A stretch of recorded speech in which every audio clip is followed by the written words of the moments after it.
It goes without saying that, well, not all graphics cards are built equally or are made the same. And well, NVIDIA really broke the mold when they made the NVIDIA RTX 4070 Super. Now, I got my hands on one here in the studio, here in the lab, to pair with that setup we bought from Micro Center, the 12900K, the Z790 motherboard, and the DDR5 kit of 32 gigabytes of RAM. The 4070 Super launched on January 2024. It's built on TSMC's, or Taiwanese Semiconductors Manufacturers Company's 5nm process, and is based on the AD104 GPU.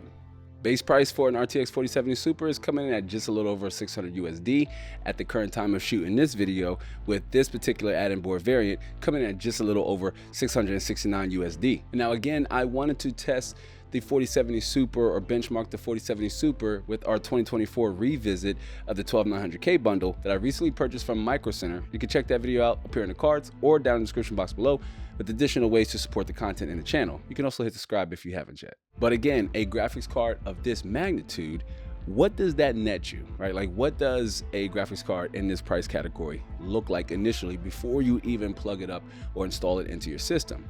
Well, after unboxing the RTX 4070 Super, I will say initially going in, I was, impressed with the overall build quality of this graphics card.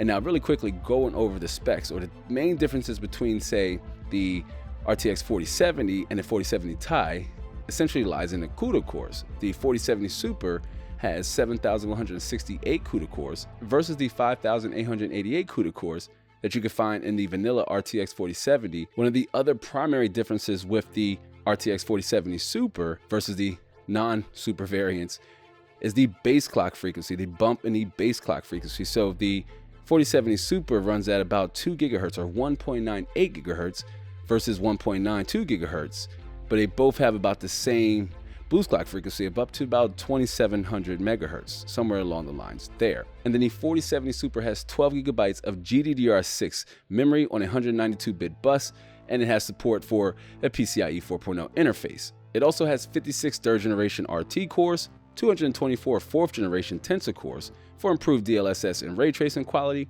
If that's something that you're into, or that's something you're interested in, I am going to test those features on this graphics card, simply because they are one of the most common marketing, vernaculars or buzzwords used around the whole entire RTX series. And more games have come to adopt the DLSS 3.5 or DLSS in general, and frame duration, and AMD's Fidelity Super Resolution. More games have come to support those technologies, but they still remain very few in between. There's just not enough games to support it necessarily, and by the time you say finish playing a game that does support it, it's like, what's next? If you want to play a game that doesn't support those features, DLSS in some scenarios or in some games may make sense. If your target is FPS and not image quality, then that can make sense. So that's why I am going to put those third and fourth generation Tensor and RT cores to the test to really see if the 4070 Super is a viable solution to, say, ray tracing and DLSS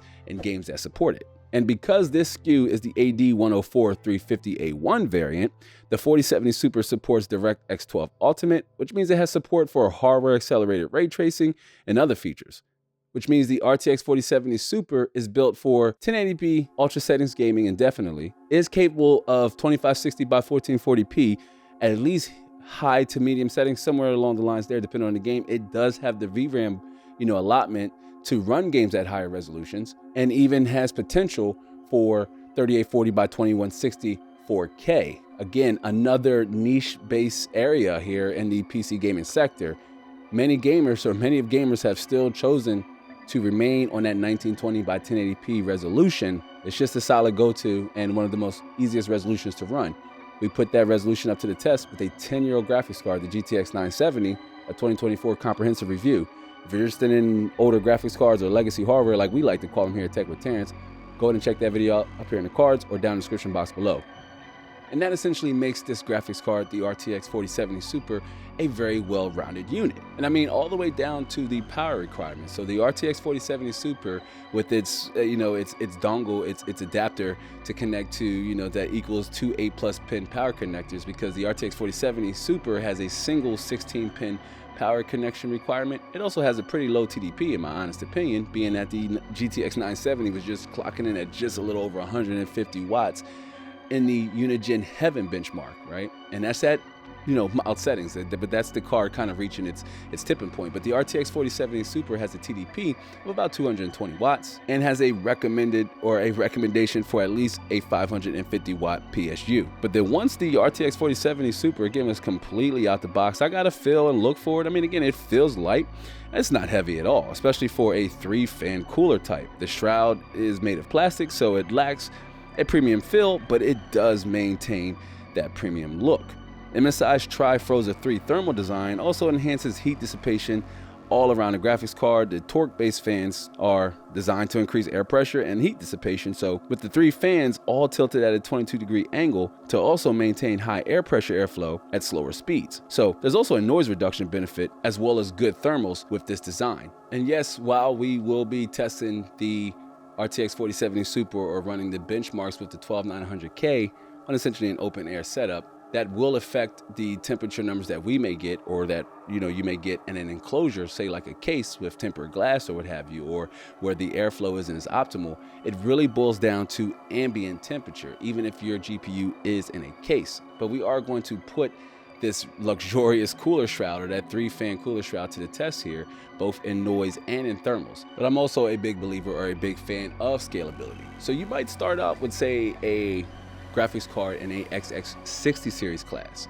right? Or maybe on a previous generation, like a 10 series or a 20 series graphics card, and you want to slightly scale your way up. Then the RTX 4070 Super could very much well be a solid option for your gaming needs. Or if you're somewhere along the lines of the higher end, and you say, you know what, no, I want a premium card, then you might even find yourself somewhere along the lines of an XX80 series graphics card.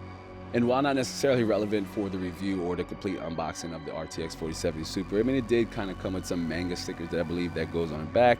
It's supposed to have a custom backplate also that you can put stickers on there. It still has the tape on there. I'll leave that on there for when we do the review. But I mean, as you can see, I mean, the graphics card is just, you know, it's not bad. It's plastic. I don't know if you can hear that. I mean, it's plastic, but it doesn't look cheap. I mean, it doesn't necessarily feel heavy, and that could be a good thing. I mean, that's not necessarily a bad thing. It's also only a 2-slot card. It has a wide range of input-output support. 1 HDMI 1.2 and up to 3 DisplayPort 1.2 input-output options. Should you want to run up to, say, 4 monitors or 2 monitors or 3 monitors, don't matter, fam. You got choices. You got options. A lot that comes with this graphics card, and so a lot can be done with the RTX 4070 Super. But you tell me down in the comment section below, what are your expectations of this graphics card? Like, if you were to purchase a $669 graphics card, what would your expectations be? What would you want that graphics card to be capable of? In that price range, just about anything, to be very honest with you. But what it all circles back and boils down to is the type of games you want to play and how you wish to experience them. Your resolution plays a huge factor and achieving your targeted gaming experience and trying to bridge those two things. Can I achieve that with the RTX 4070 Super, or can you achieve that with the RTX 4070 Super? We're gonna find out in the review. Me personally, I'm still running an RTX 3090 on my main editing rig. I kind of skipped over the 4090 simply because the performance boost or the performance bump compared to price that would cost me to upgrade just wasn't there for me. And I have yet to kind of really outlive my expectations or surpass my expectations of the RTX 3090. It still is capable and still handles the games I want to play or run flawlessly. So unless 4090 prices come down here, I'm just gonna wait for 50 series, at least for personal use. But for the fam, for the community, for the tech enthusiasts and aficionados out there, we're going to capture the value currently in the 40 series, right along the line, starting with the Super series, but right along the lines of that mid-tier section. The 4060 as well, being a graphics card of the future, being that the RTX 3060 is the popular go-to for most gamers, at least by Steam standards, something that we're going to talk about in a future video. That's all I got for this one, so do be sure to hit the like button for me if you haven't yet. If you're new to the Tech with Terrence community, do be sure to hit the subscribe button for me with the notification bell on. I hit a wall, and well, with your help, we can break through it. I do hope to catch you all in the next one, so until then, be easy.